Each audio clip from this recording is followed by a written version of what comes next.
This campaign is guaranteed to waste you money, but I still recommend it to all of my clients. So here's how it works. It's called a phishing campaign, and I use this as a keyword discovery tool that I run for about 1 to 2 weeks.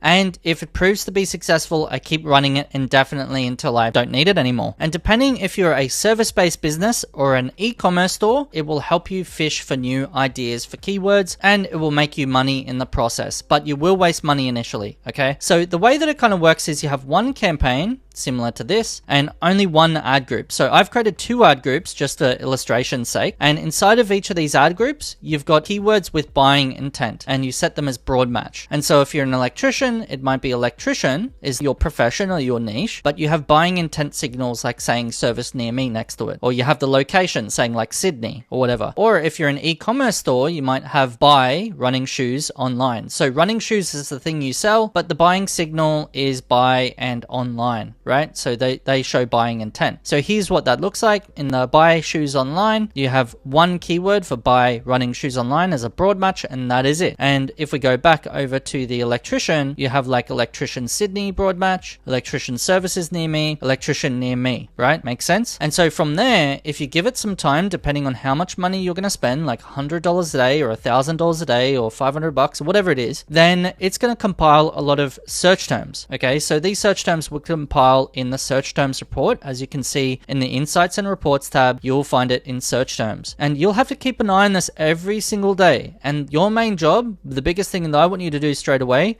is 2 things. I want you to come through and look for good keyword ideas and negative or bad keyword ideas. And so here's what I mean by that. Let's say, for example, you comb through these and you see dental hygienist. And I know if someone types in dental hygienist into the search bar, it's probably going to be a course or something. It's probably going to be like information or universities popping up. Some of them will be services and things like that, which is cool, but it's got a kind of a mixed intent or mixed signal. So you might want to add that as a negative keyword on its own, unless it says near me. But the good thing about this is you might see that a lot of people are using suburbs like Richmond, for example, or they're using sleep dentistry or TMJ specialist. And these 3, you might want to add that into its own ad group. You might want to add this one into its own ad group, and you might want to add like other ones into their own ad groups if it's got different intent. So someone saying South Yarra is not looking for Richmond, right? It's 2 different suburbs, so you don't want to like mix them together because it makes no sense. And from there, you can compile a list of different ad groups that you have and start to add them as phrase or exact match. And that's a very, very important thing because broad match, as we know, wastes a lot of money. So you do that. And then for the negative keywords, as you're going adding your own ad groups, you've got to also make sure that you go through all of these and add heaps of them, like hundreds of them every single day as negative keywords.